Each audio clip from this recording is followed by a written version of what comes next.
Hi there. Thank you very much for playing the Beginner's Guide. My name is Davey Wreden. I wrote the Stanley Parable, and while that game tells a pretty absurd story, today I'm going to tell you about a series of events that happened between 2008 and 2011. We're going to look at the games made by a friend of mine named Coda. Now, these games mean a lot to me. I met Coda in early 2009 at a time when I was really struggling with some personal stuff, and his work pointed me in a very powerful direction. I found it to be a good reference point for the kinds of creative works that I wanted to make. So just to start you off, this is, I think, the first game he ever made. It's a level for Counter-Strike. You can walk around here, by the way. And mostly it's just Coda learning the basics of building a 3D environment. But what I like is that even though he starts from the simple aesthetic of a desert town, he then scatters these colorful abstract blobs and impossible floating crates around the level. And of course, it destroys the illusion that this actually is a desert town, and instead this level becomes a kind of calling card from its creator. It's like a reminder that this video game was constructed by a real person. And it kind of makes you wonder, what was going through his head as he was building this? This is what I like about all of Coda's games. I mean, not that they're all fascinating as games, but that they are all going to give us access to their creator. I want us to see past the games themselves. I want to get to know who this human being really is. And that's exactly what we're going to do here. So, it's 2008, Coda starts making these games, and he never releases any of them. He doesn't put them onto the internet, he just makes them and then immediately abandons them, and they sit on his computer forever. And I think he really understood this image of himself as a recluse. At one point, he jokingly renamed his computer's recycling bin to Important Games Folder. So, you know, this was just how he worked. He tended to crank them out one after the other without even really pausing to try to understand what he had just made, until suddenly one day, he just stopped. In 2011, that was it. He made his last game, and then he hasn't made another one since. And that's why I've taken this opportunity to gather all of his work together, is because I find his games powerful and interesting, and I'd like this collection to reach him, to maybe encourage him to start creating again. And if the people like you who play this also happen to find his work interesting, then I'm sure it'll just send that much stronger of a message of encouragement to Coda. So thanks for joining me on this. If you have a particular interpretation that I haven't mentioned here, or if you just need to get in touch, you can email me at daveywreden@gmail.com. Okay, that's about it for introduction. Let's take a look at Coda's first proper game. As each game is loading, I'll show you the date that it was completed. This first one was made in November 2008.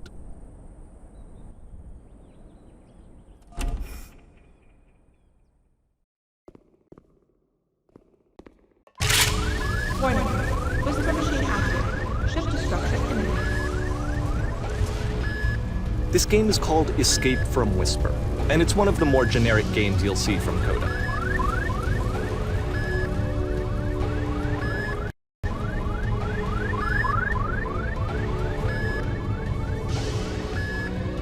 Security call breached.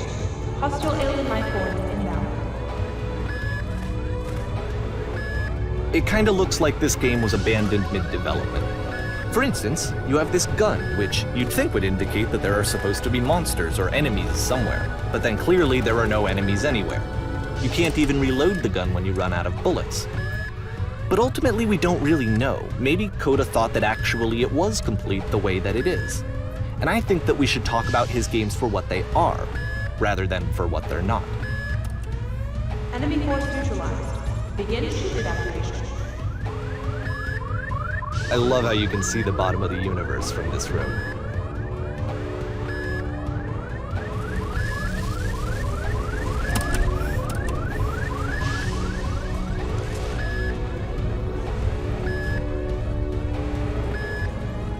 Apparently, this space station has a labyrinth on it. Sure, I don't know. There's really no reason for it that I've ever been able to discern, so in the interest of time, I'm just gonna skip you on past it. Okay, this is the part that's interesting. The game has this narrative about the whisper machine and how it has to be turned off, and then you get to the engine room. Hey, you there, in the engine room. You could save us all. That beam is powering the whisper machine. We could disrupt it by introducing a great enough heat signature. If your body could stop the beam. It's so much to ask, but for all of our lives, would you do it? Could you give yourself?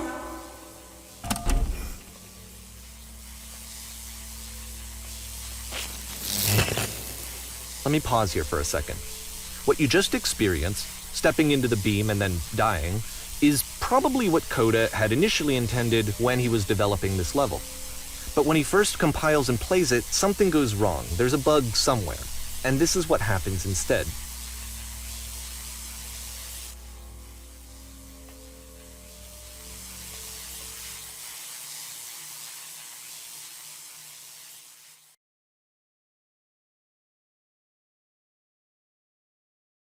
The beam causes you to start floating. And this is an important moment for him. Because yes, this is technically a glitch, but Coda identifies something human about it, like how small it makes you feel in the face of this larger chaotic system. Or this floating could be the afterlife, a peaceful place, juxtaposed against all of the hysteria that you've just had to traverse. I don't even know. I have no idea what he was thinking, but what's clear is that after making this, something lodges itself in his brain. He wants to do more of these really weird and experimental designs. So he stops work on this and moves on to a stream of tiny little games that go in all sorts of directions. Let's go ahead and take a look at the first game he made after leaving this one behind.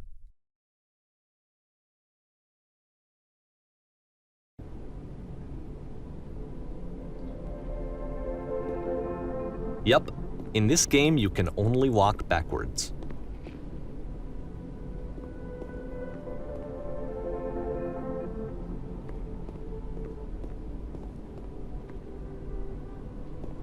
So it's a short and relatively minimalist experiment combining motion and narrative. It is less advanced than the previous game, but actually it seems to be more focused, more complete. Coda's trying to give it a unique voice rather than simply basing it on a pre-existing trope.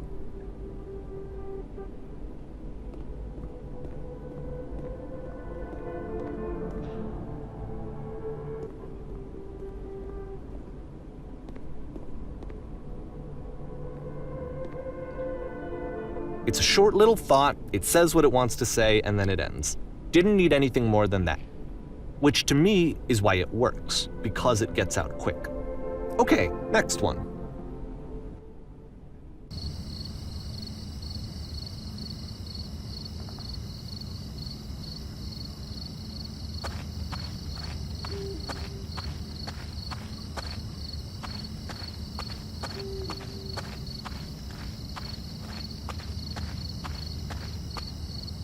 And that's it. Okay, the meaning of this game won't be clear just yet. Please be patient with me for a few more games, and I promise you'll see what makes it interesting.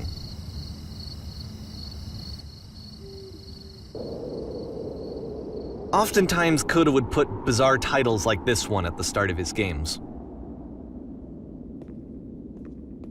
I wish I'd known him at the time that he was making these early games. He would really only talk to me about his work as he was making it. Once he stopped work on a game, that was it. It was dead to him. And I don't agree with that at all, but what are you gonna do?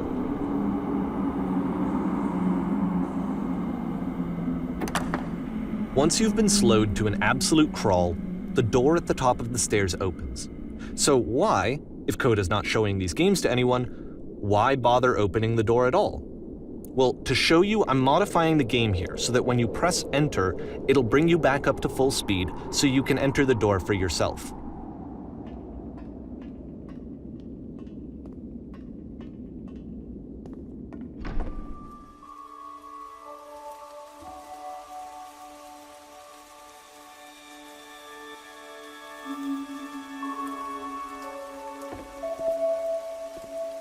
A room that's warm and nice and filled with little ideas for games.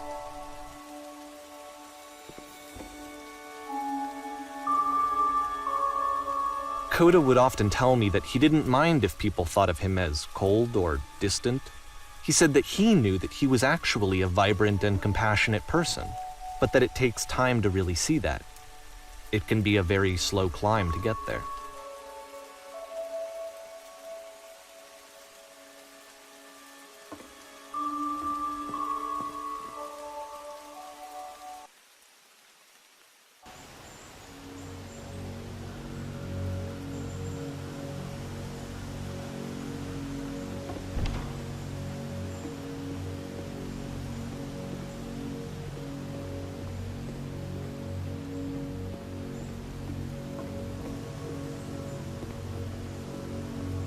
Well, this is new for Coda.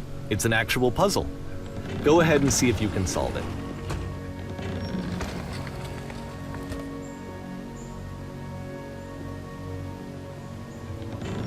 Don't forget that solution, because we're going to see this puzzle again soon.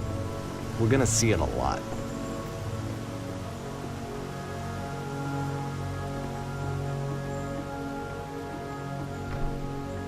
So that seems to be it, right? You walk down a corridor, you solve a puzzle, you get to the end. Simple enough. All right, now I'm going to modify the game again so that when you press enter, it'll remove all of the walls from this room.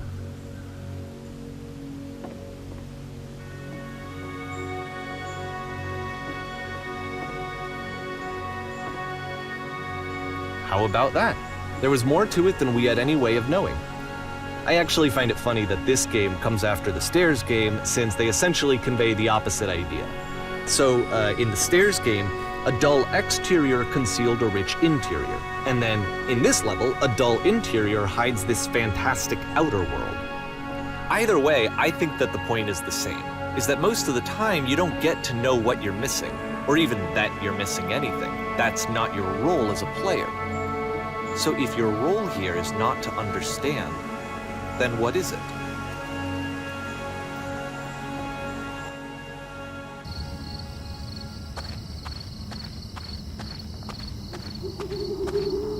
Aha!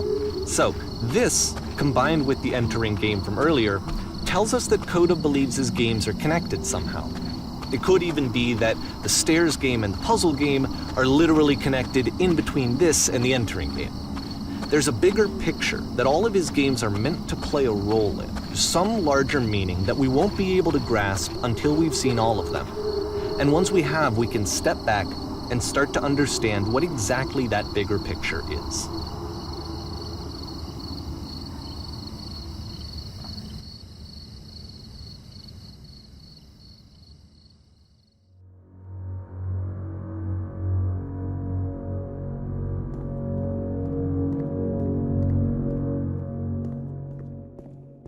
Let's talk about video game development for a second.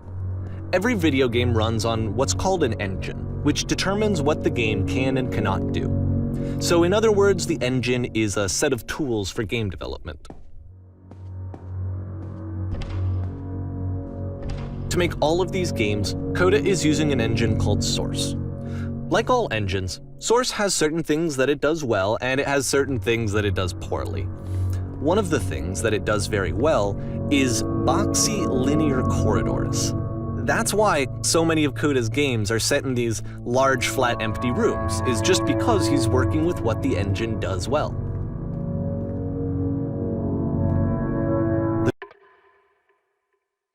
To the creator shape what kinds of creative work they're going to end up making. You might consider paying attention to the architecture in Coda's games, to notice how they seem to stem from an engine that's very good at producing linear, boxy corridors.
This prison, funny enough, in Coda's original design, the doors stayed shut for a full hour before letting you go.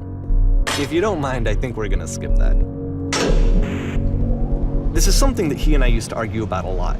You know, whether a game ought to actually be playable, whether it means anything if no one can get through it. And I would always defend that, you know, all this work goes into the game, why not make it playable and accessible? And so we just got into heated arguments over it, and there was one time that after one of these conversations, he went home, and a day or two later, he sent me a zip file entitled Playable Games that was full of hundreds of individual games, each of which was just an empty box that you walked around in and nothing else. Believe me, I played every single one of those just to find out if there was like a gag hidden somewhere. There wasn't.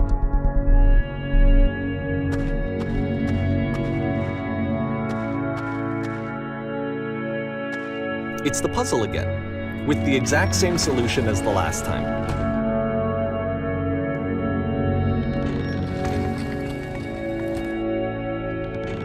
There's still no clear indication of what makes this puzzle so special that Coda is going to return to it over and over. But I promise I'll share with you my interpretation very shortly.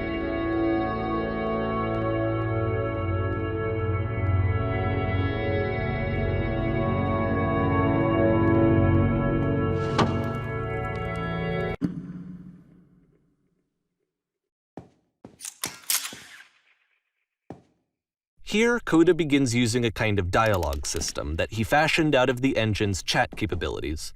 Use the 1, 2, 3 buttons on your keyboard to respond.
And so we make one last descent down to the final floor of the level.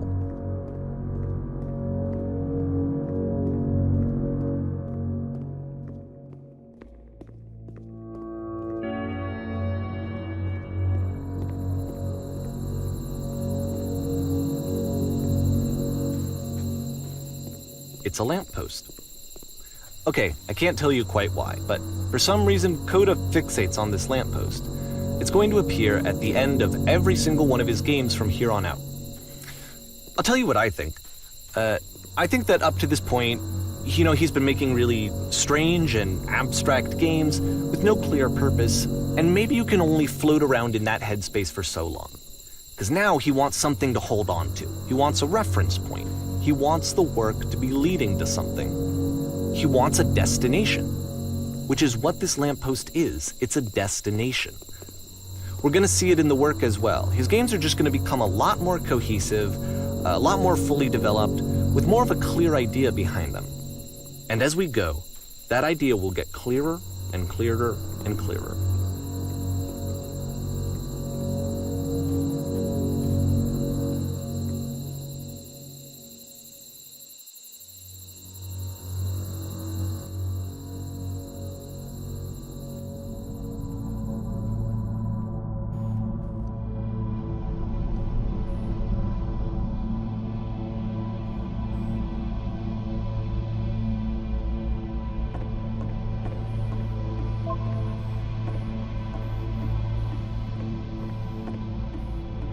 So first off, I'm sure you can deduce this, but this game is not connected to the internet.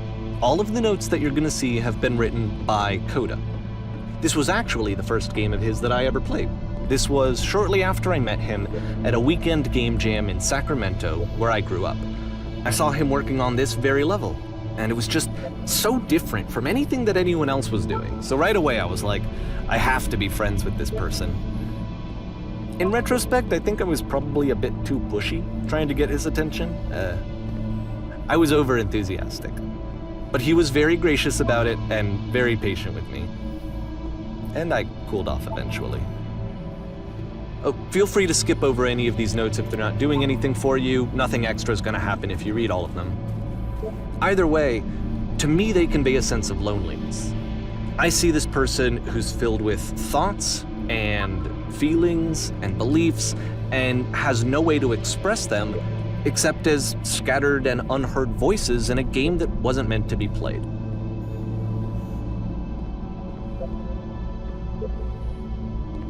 But it's ironic, isn't it, that in playing this game and seeing how alone Coda often felt, that we get to know him better and actually kind of connect with him. And I have to be honest with you, this idea is really seductive to me, that I could just play someone's game and see the voices in their head and get to know them better and have to do less of the messy in-person socializing. I could just get to know you through your work. I think this is why I always liked Coda's games so much, is because it felt like they let me have that connection. I felt as though he was inviting me personally into his world. And then I feel less lonely too.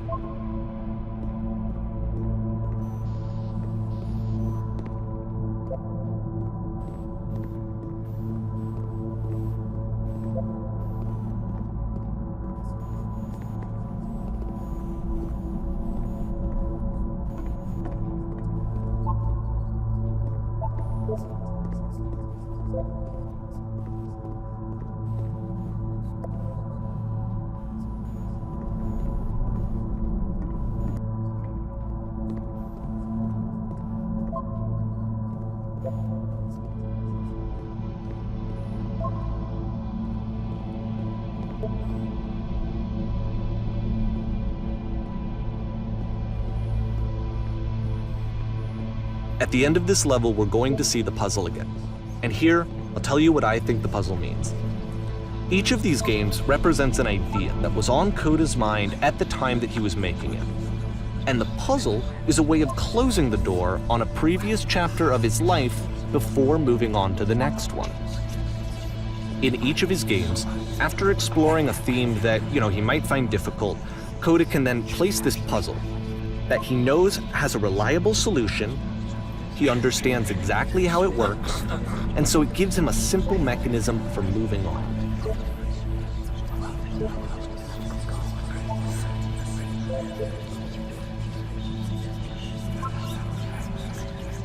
And because there's this dark area between the doors, a space between spaces, before you move on, you get to pause.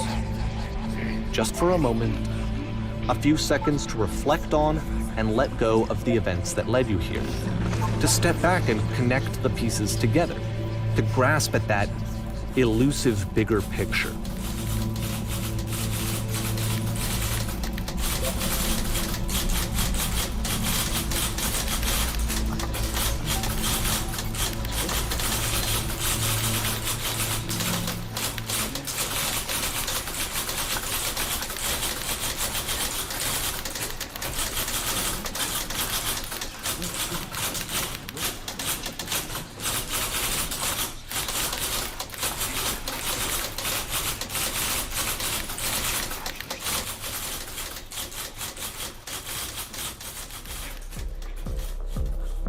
Okay, this one is tough.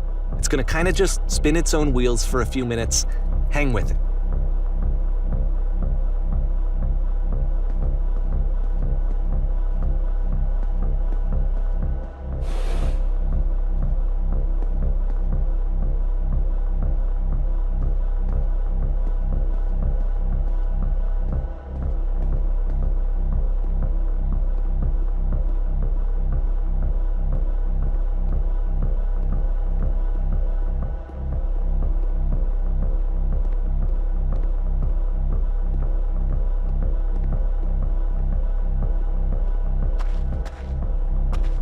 See, like, this is it. The whole game. And there's nothing that's particularly interesting about it. You just walk to the end of a hallway. Except, for some reason, Coda gets really fixated on this prison that has all of this modern furniture. And I don't know why, but he decides he needs to revisit this prison. He's gonna start over, use the same assets, turn it into something else. Okay, cool. Here's version 2.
There's a bit more to this one, but still it's not really communicating anything. It's kind of just weird for weirdness' sake.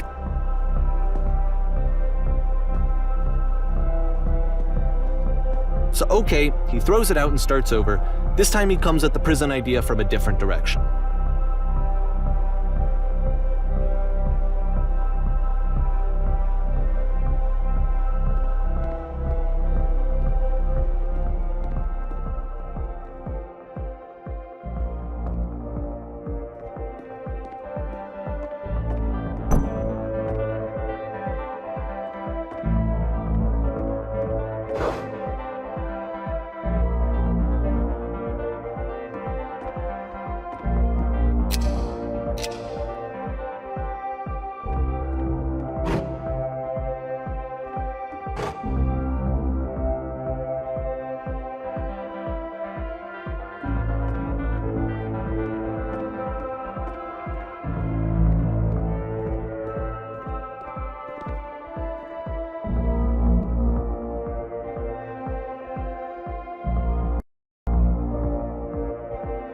And of course, now the table is gone and you can't begin the chain of events to escape. Here's a version where there are no bars, but you can't actually get to the well. And then a version where the inside of the prison is the outside and the outside is the inside. Let me just blink you real quick through a few more of these. I mean, he really unloaded on this prison idea. There's nearly a dozen of them. Personally, I think it's awful to watch this, to see a person basically unraveling through their work. And for what? Like, at what point do you just go, maybe there are game ideas other than this prison that I could be working on? But Coda doesn't have that voice telling you to stop, that particular mechanism of defense against yourself. Without it, you just spiral. And so he keeps going and going and going and going and going, and then he hits on something. And he likes it. And that's it. He's done. He stops making prisons. This is the very last version of the prison game that he created, and the reason I think it works is that the prison is not actually in it.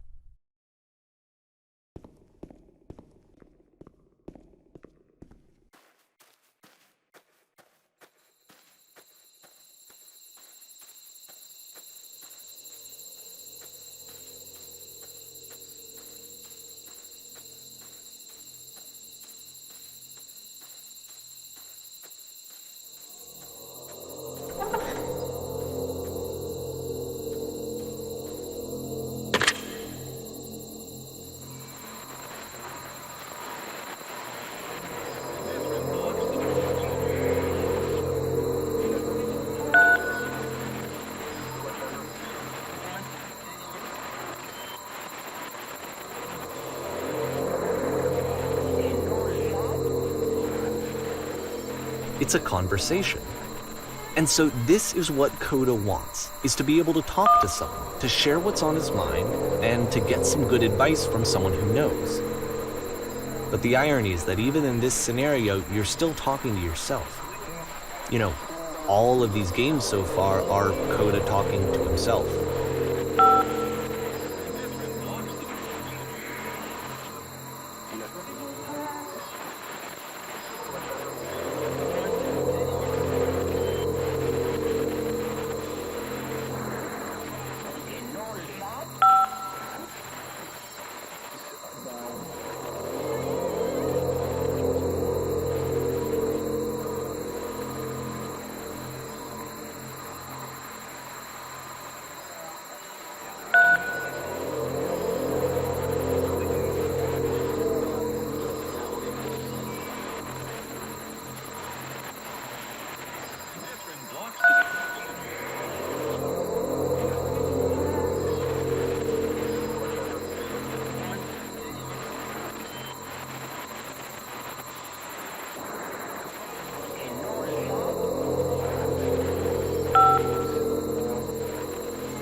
I can see why he considers this a fitting conclusion to the prison games.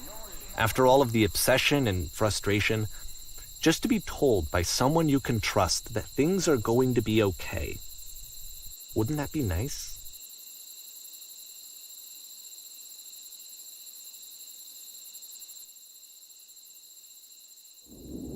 So what would it look like if Coda wanted to make a game about talking to someone other than himself?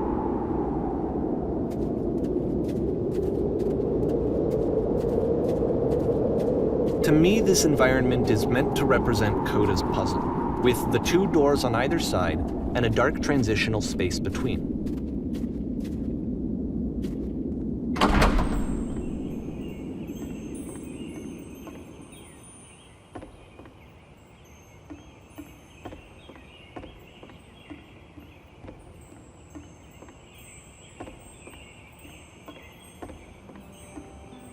You'll notice that the quality of the art is a step up from previous games, including this new and improved chat system, which he started using from this point on. From here on out, he begins putting much more effort into the visual polish of his work, and this particular game took 2 months to create as a result.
After the intense set of prison games, this house cleaning level almost feels like cleansing.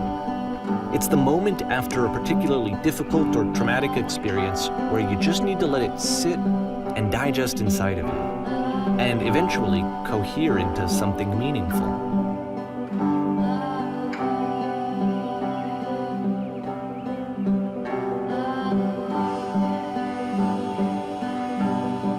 I know that Coda really liked this game. Of all of his work, actually, this was the only one that he called me up to ask me to come over and look at it. This was during a period of a few months where he was like grossly happy all the time, just walked around with a constant smile on his face.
I'm glad he made this. I'm glad he found some peace.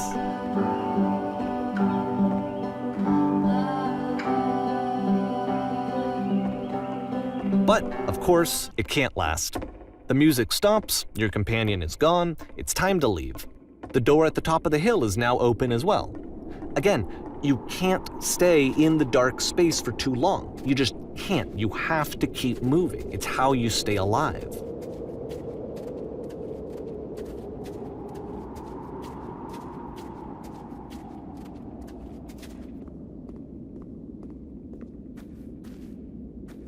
Which is the whole point of the puzzle doors, right? That sooner or later you have to pick up and move. I really thought that was the point of it.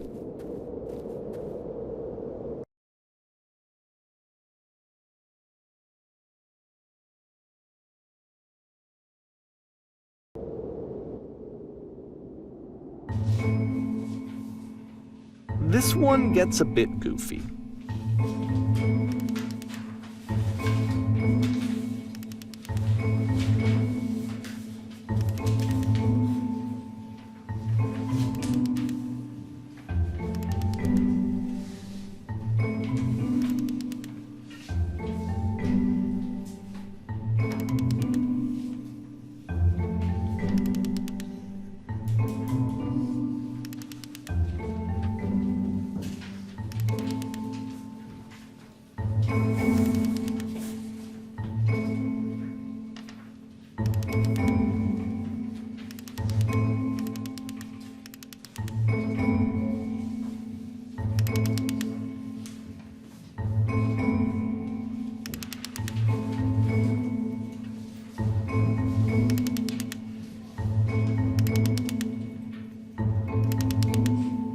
About halfway through the game, the perspective shifts.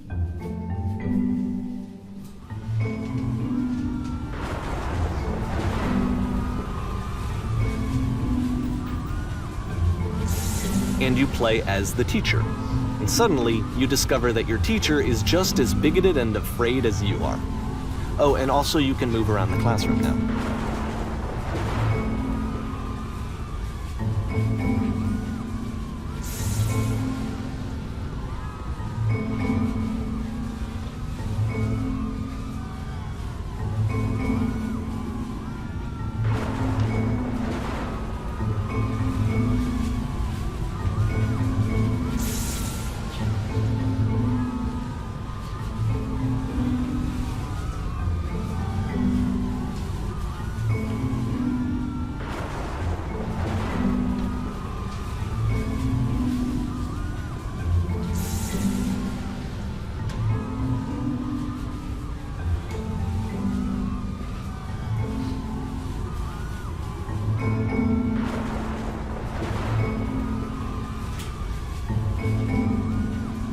I fell pretty hard for this one. I feel like it's one of the most relatable experiences that you can have.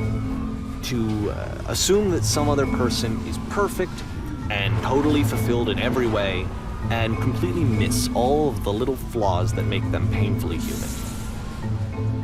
I think about this game a lot these days.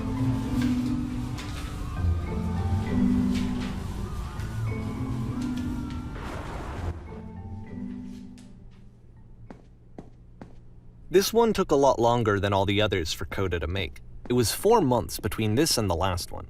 That's twice as long as it took him to make any other game before this, and it's not like it's particularly complex, so I remember I found that a little strange at the time.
The game ends with this eerie premonition of what's going to happen next in Coda's life. The solution to social anxiety, to fears of having to perform and having to chase success, the answer for Coda is to withdraw, to hide himself away. Which is what leads to scenarios like the stairs that slowed you down several games ago, where it just becomes harder and harder to access Coda's inner landscape because he keeps retreating. He just keeps backing away from possible connections to anyone other than himself. And to be honest, I didn't consider it very healthy when I first played this game. You know, it looked to me like he was trying to justify the idea of just disconnecting yourself from the world. And that wasn't what I wanted for him or for his games. Because I feel like a lot of his games are inviting me to connect with this person, to bring them closer. But what can you do? After this, Coda went off and took another 5 months to make a new game.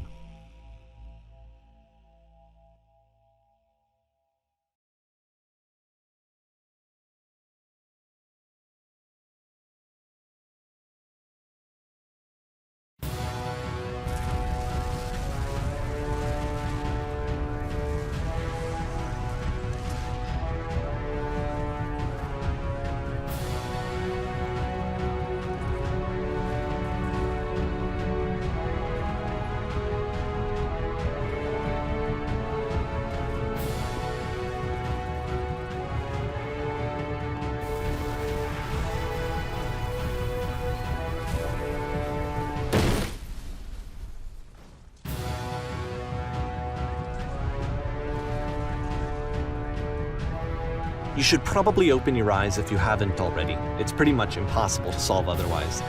And there is a solution, by the way.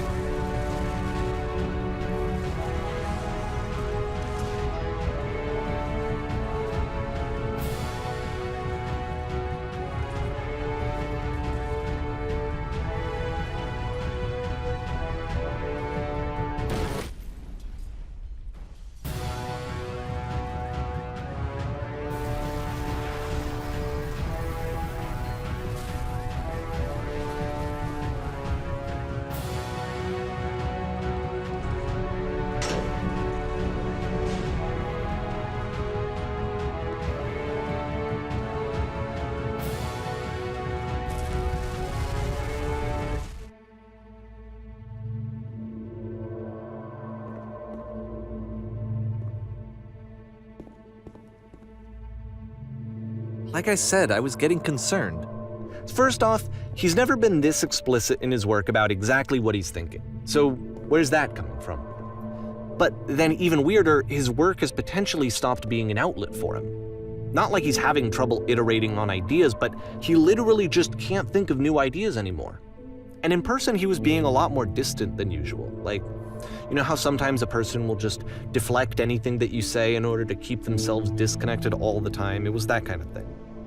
Here was the point in my relationship with Coda where I really started to wonder if he needed my help in some way. His games are going to get more desperate from here on out. After this game, it's almost 6 months before he finishes something new.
If the last game featured Coda talking explicitly about his creative frustrations, this one turns it up to 11.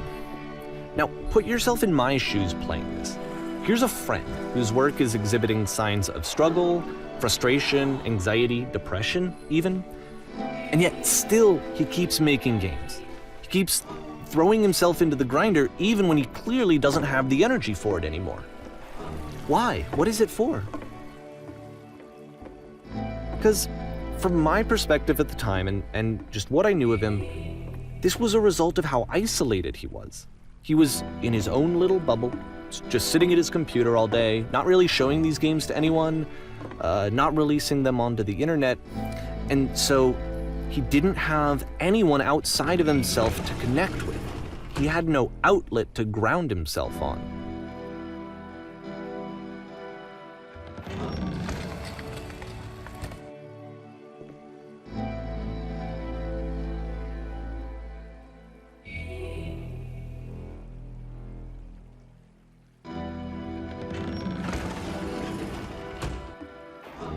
You can't talk yourself out of loneliness.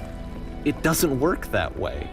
You can't be the one writing both the questions and the answers. Then there's no movement. Then there's no circulation. If all of your anxieties are being channeled into your work, then if the work ever fails, you have no backup and you're just going to crash.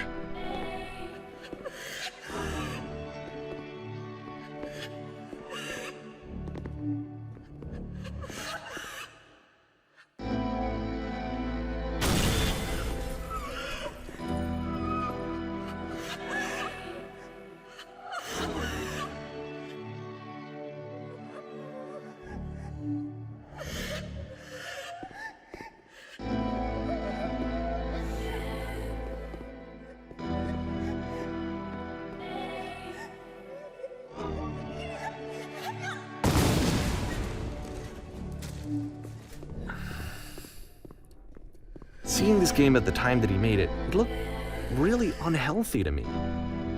I was watching him do this to himself, and I hated it. I hated seeing him so trapped. It's like, video games are not worth this amount of suffering.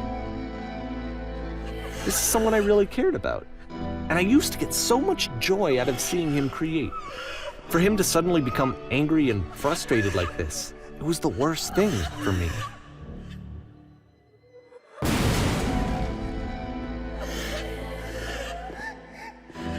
I don't know. This is what I felt at the time.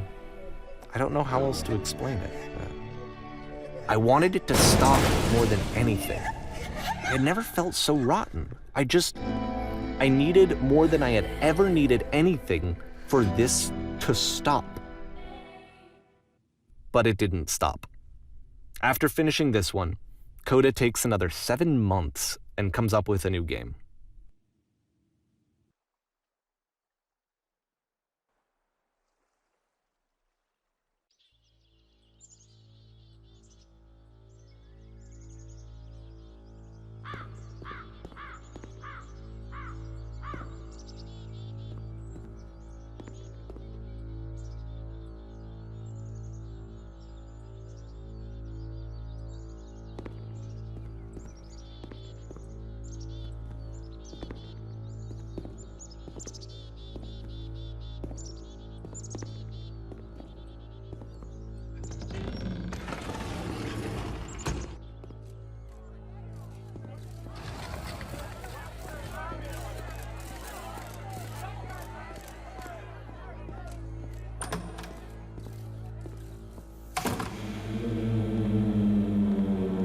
And of course, it's the machine.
So now the work is becoming self-destructive.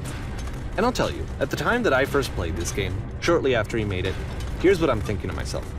I'm thinking that Code is stuck in his own head, and that it's having a very negative effect on him, and that all he needs to do is just start showing his work to people, to get some actual feedback on his game. It might get him out of isolation. And so, as I'm thinking this, I realize that I could be the one to initiate it. Because it would never occur to Coda to start actively soliciting feedback, so what if I did it for him? If he could see the difference it would make to have more actual conversations with other human beings, would that bring him out of his mental spiral?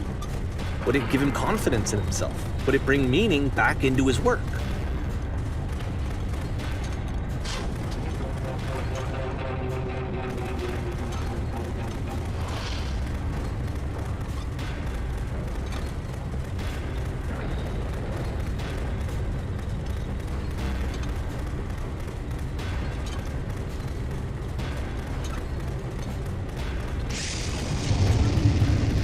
So I started showing Coda's work to people. took this one, and the islands which you just played, the theater, the notes, the house cleaning game, and some of the prison escape games. I brought them to people that I knew and trusted. I asked their opinions. And the great part is that they really loved his games. You know, the point of it all was just to give him some external reference point, but they genuinely loved his work. There was nothing for him to be afraid of.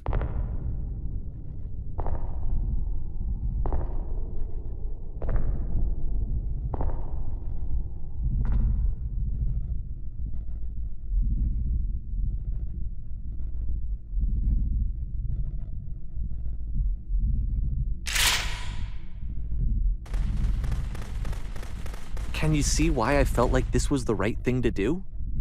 Because it's the thing that I always feel like I need, to be told that my work is good, that I am good. When someone really connects with a thing that I've made, when they see themselves purely in my work, there's nothing that feels better. And I got to give that very same feeling to my friend. I did something, I really felt like I'd done something good, like I was a good person. I felt like there was a friend who was in trouble and was unhappy and maybe didn't like themselves, and I could fix it. If I could give him this gift, maybe I could fix the problem. When they told me how much they enjoyed his games, it was the best feeling. It was the absolute best feeling. It made me feel so happy, so beautifully, beautifully happy.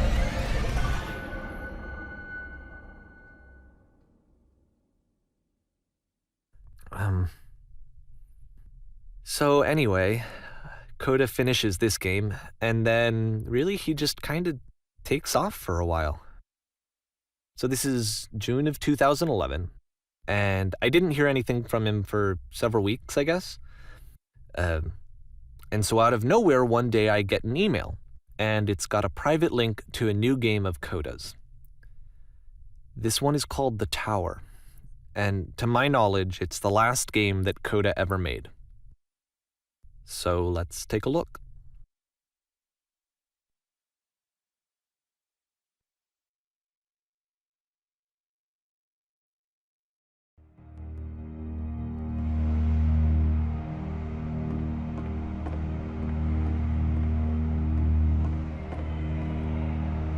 And this is where I have trouble saying anything meaningful about Coda's work. Because more than anything else, The Tower just feels distant. It feels like it's trying to distance itself from the world. It's a very cold game.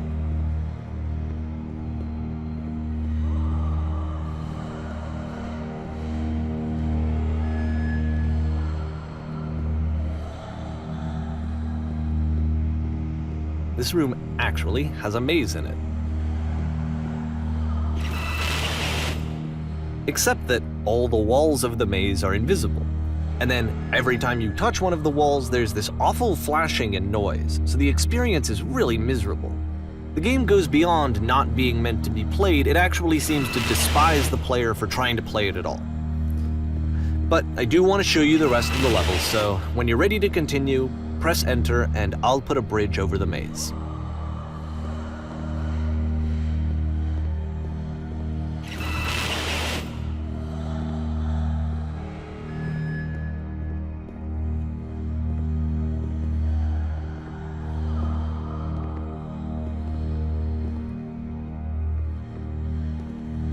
And to be fair, it's not like this is the first game that's needed some modification to be playable. Like the house cleaning game. You know, that one used to actually loop the cleaning chores and you just cleaned a house forever. I had to cut it off so that you could exit the house and the game would actually end. But that game had an idea that it was actually trying to communicate. What's the deeper idea behind the invisible maze? The only way past this challenge is to randomly guess the 6-digit code. Like the invisible maze, it's frustrating to me, because it's the opposite of everything else that Coda has made. It doesn't encourage thought or engagement. It doesn't ask anything of me, except a lot of my time. If I could have reached him during this time, then maybe I could have asked him, but I couldn't.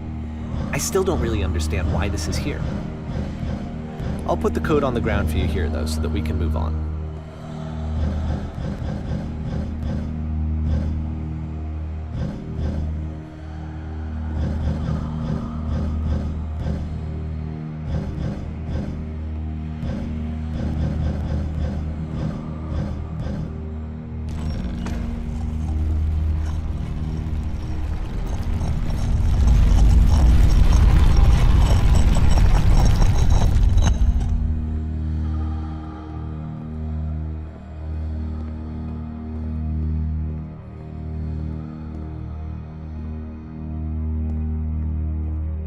The switch to open this door is actually on the other side of the door, meaning that it's literally impossible to solve from this side. So even if you somehow brute forced your way through the first 2 challenges and you got to this point, there's actually just no way to progress. And it's scary for me, the idea of Coda cutting himself off entirely, just saying, that's it, that's the end of the conversation, not giving me any way to fix the problem.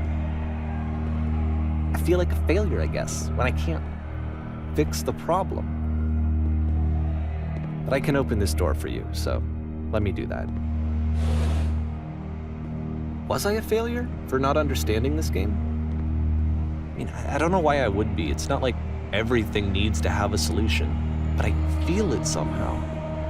I feel like I failed, and I don't understand why. I remember, it's June of 2011.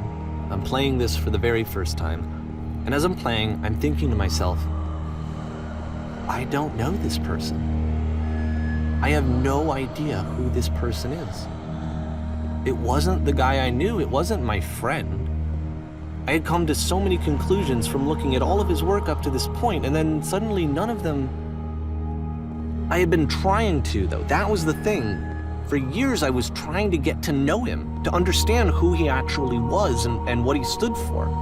I asked him so many times to please just tell me what his games mean to him.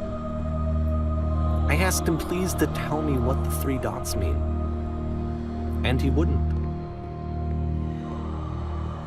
I just felt so strongly that if I could have connected with him, that if I could have somehow made his work my own, that I would finally be once and for all happy. It was that I needed to see myself in someone else. I needed to be someone other than me. But he stopped and left, and it felt somehow like I had failed.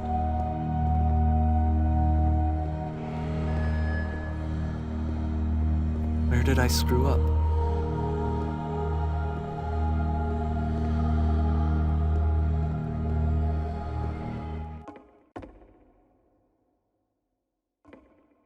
I'm the reason that you stopped making games, aren't I?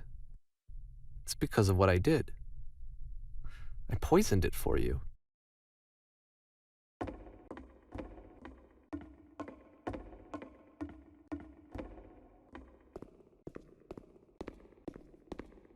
I don't think I ever told you this, but when I took your work and I was showing it to people, it actually felt...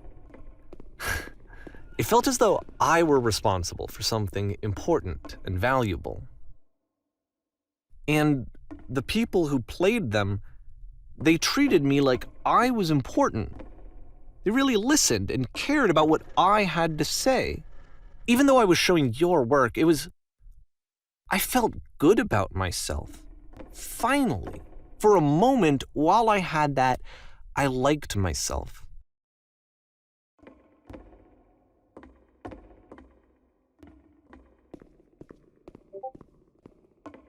And then you stopped, and I didn't have anything left to show people. I just had to be with myself. And as soon as that happened, there was no feeling at all. Nothing. Less than nothing. What does that mean?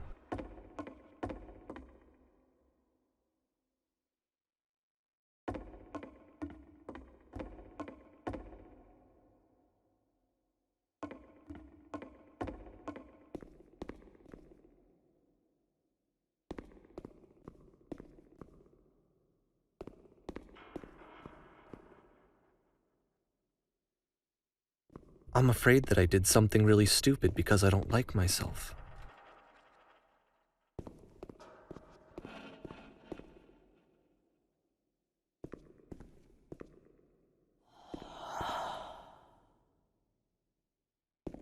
That's why I'm releasing this collection of your work, is because I haven't been able to find any other way to reach you.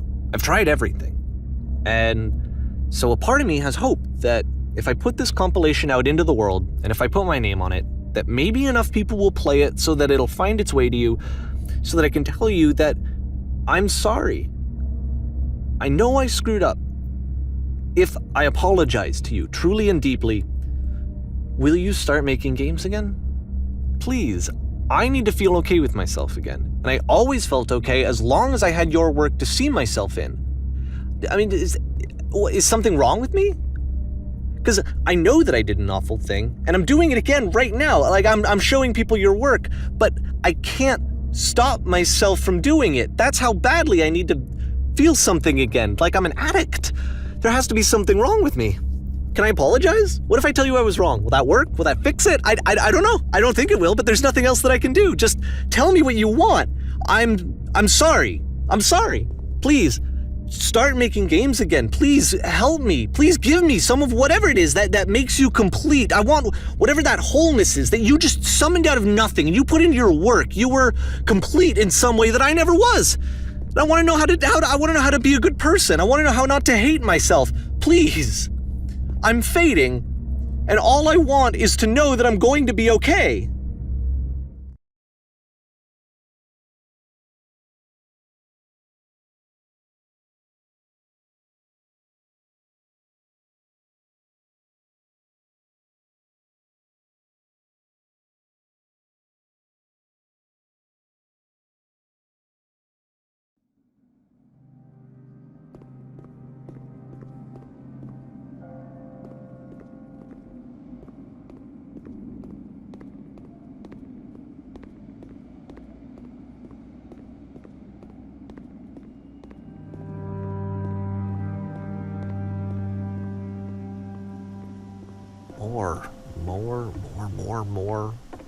More love, more praise, more people telling me that I'm good. Always more. It's like a disease. Solution.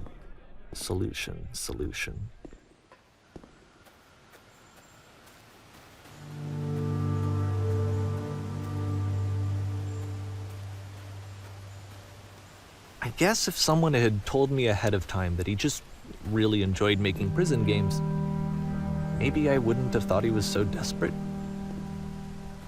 I wouldn't have told so many people that he was depressed. Maybe he just likes making prisons.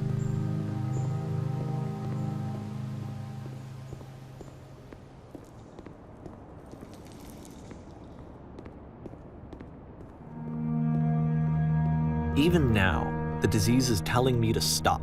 Don't show people what a shitty person you are. They'll hate you.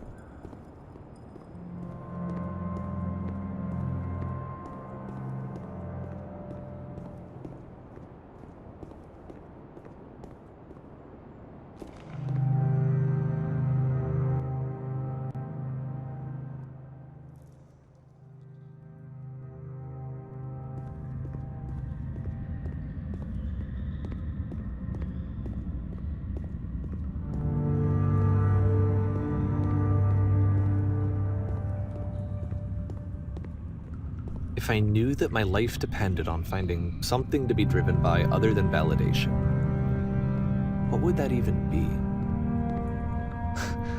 It's strange, but the thought of not being driven by external validation is unthinkable. Like, I actually cannot conceive of what that would be like.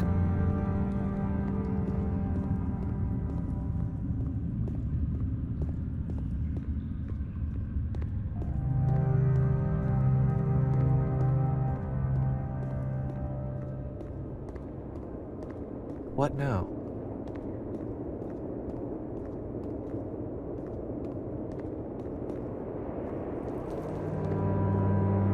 I think I need to go. And I'm sorry, because I know that I said that I would be here and I would walk you through this, but I'm starting to feel like I have a lot of work to do. I have a lot that I need to make up for. And so I'm just gonna... Okay.